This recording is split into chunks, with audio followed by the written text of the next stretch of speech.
They're out on the field. The pride of the Southland band crisply marches into the Giant T. The rear, the roar of 97,000 fans rises with each rhythmic step. In the background, George Beatsis is singing "Fight, Vols, Fight." The orange and white Shakers flood the air. The Volunteers are ready at the north end of the football field to burst through the gate. They're coming now, racing onto the field through the Giant T. In that magic moment that says, wherever you are, it's football time in Tennessee. Welcome to the Talkin Vols Network. My name is Boogie Bentley. One of the listeners just sent me a comment on the latest video. Said, Boogie, have you seen the recent rankings dropped by Colin Cowherd? And when I read it and I saw where Tennessee was at, I thought for sure this listener's comment was a little bit of a misunderstanding. Maybe they read it wrong. Maybe they were looking at SEC rankings, not actual national rankings. But no, this listener was right. We're going to take a look. We're going to see where Tennessee is at. You got to see it to believe it.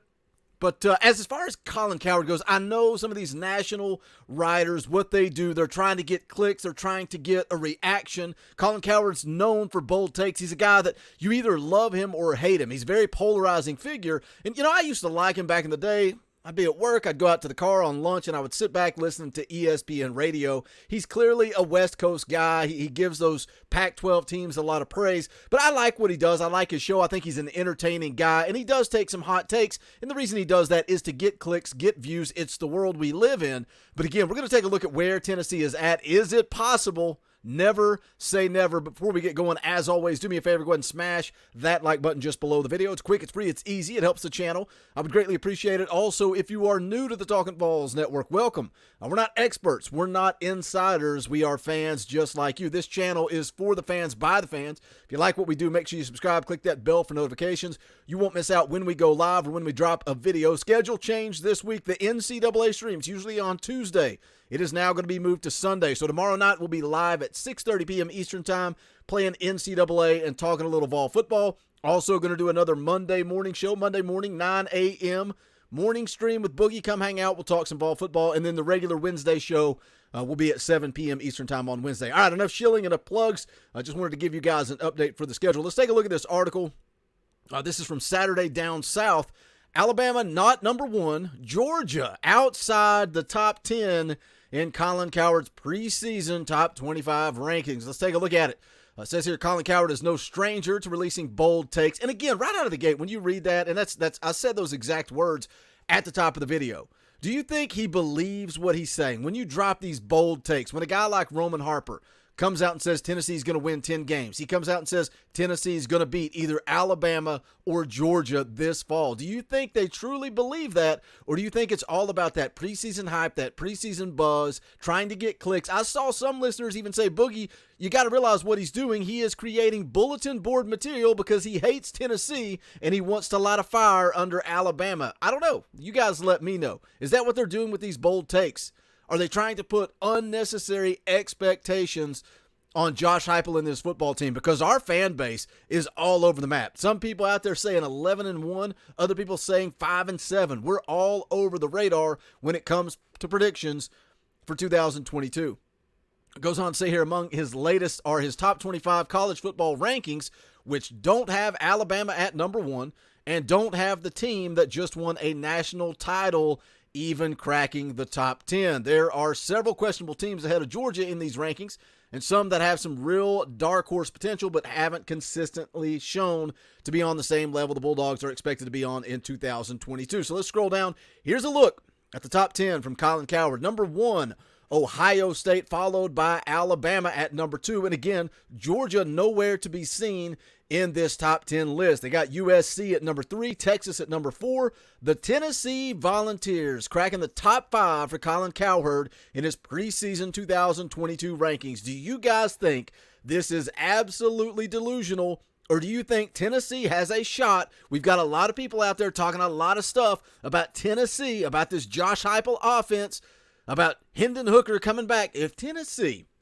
is a legitimate top 5 team, then Hendon Hooker and his Heisman Trophy campaign starts right now. Do we believe it? We'll get into that. Number 6, UCLA. Number 7, Utah. Nebraska at 8. Louisville at 9.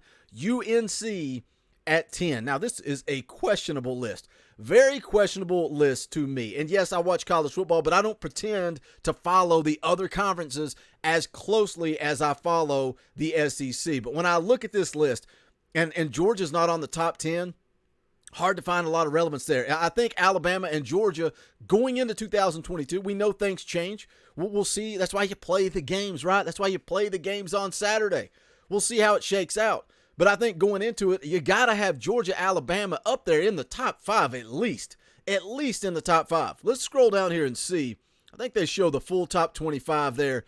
Where do they have Georgia? Georgia ranked down at 14th. Now, see, I'd put a little bit more validity on this if you maybe had Georgia at 5 and Tennessee at 14. And that's me shooting straight because that's what I do on this channel. Some people call me a sunshine pumper and a hype man, and maybe I am. But I'm also a realist, and I just don't see Tennessee as a top 5 program. We go back up and look at his top 10. I think you got to have Georgia, Alabama up there in the top. I would have them 1 and 2 personally.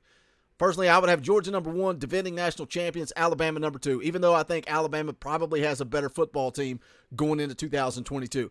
Ohio State, I'm fine with them being up there, but I don't consider them the best team in the country going into the season. Why do you say that? Because, I think when you get to the college football playoff, when you get to the postseason, teams like Ohio State, teams like Clemson, they can hang with the Alabamas and the Georgias for one game.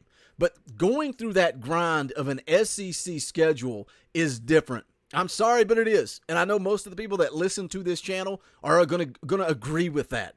I don't think that Ohio State goes through that weekly grind of the SEC and comes out every single year in the top 5 like we see a team like Alabama and Georgia do. I just don't see it. I don't think they have. Look, they're no disrespect. Great football team. Like I said, they can compete with Georgia, Alabama in a playoff. The guys that they put into the NFL, the player development is there. I just don't think Ohio State's the best team in the country. I don't. I think this list needs to have Georgia up there. Some people might even say, where's a team like Texas A&M? But I think Jimbo Fisher, even though he's done some great things in recruiting, Jimbo Fisher is always going to crap the bed. He's always going to leave you disappointed. He's going to be like a Mark Richt. I don't think the fans are ever going to be happy with the win-loss record of Jimbo Fisher. It's going to be a lot of hype, a lot of recruiting, and they're never going to cross over to where they truly want to be as a football program. Some other questionable teams on that. Do you guys think UNC? Do you really think UNC is a top 10 program? They don't even crack the poll for the AP top 25. If you're gonna make a splash play, if you're gonna throw a team up there out of the SEC, and this is gonna get me some heat, you guys are gonna hate this. I throw a team like Kentucky up there into the top 10, and the reason for it is the realistic aspect of their schedule. When you look at their schedule, they're set up nicely for 2022. Whereas a team like Tennessee, and again, comparing to Ohio State, a team that I think would do fine in the SEC. I don't think they would be elite in the SEC. But a team like Tennessee, it doesn't get thrown around, doesn't get mentioned enough that Tennessee has to play Georgia and Alabama, who some consider to be number 1 and number 2 in college football. Look at last season, for crying out loud. The AP poll has Alabama at number 1, Georgia at number 3. Tennessee has to play Alabama and Georgia every single season. You guys know that because you're Tennessee fans. But a team like Kentucky, again, you look at their schedule for 2022, they're set up nicely to go out and maybe have a 10-win season. They are. It's the reality of the situation when you look at their schedule. But again, Tennessee coming in at number 5. What would they have to do? What would they have to do to be a top 5 program? I think they're going to have to go 11-1. They're going to have to beat an Alabama team inside of Neyland Stadium. They have to beat Georgia, one or the other. You got to go 1-1 with Alabama and Georgia, beat everybody else. That's going to put you into an SEC championship game. And when you look at Roman Harper, when you look at his predictions, and he picked Tennessee to beat Georgia, I didn't even mention it in that video. That sets up Tennessee perfectly to go to Atlanta. Because their only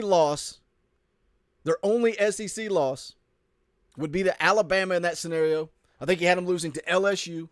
You beat Georgia. You're set up with a shot to go to Atlanta. Colin Cowherd, hot take, putting Tennessee in the top 5. I'm sure he's getting tons of clicks and tons of views. What do you guys think? Is it realistic? Is it possible? Tennessee's got a tough road ahead of them. Tough schedule. Got to start out 4-0 in September. That's where it all starts. Hit that comment section. Let me know your thoughts. As always, make sure you guys smash that thumbs up on the way out the door. Don't forget to join me live tomorrow night, Sunday night, 6:30 p.m. Eastern Time. We're going to be playing a little NCAA 2013. Also, go check out the official merchandise of the Talkin Vols Network. Go to bonfire.com/store/Talkin Vols. Any and all support, greatly appreciated.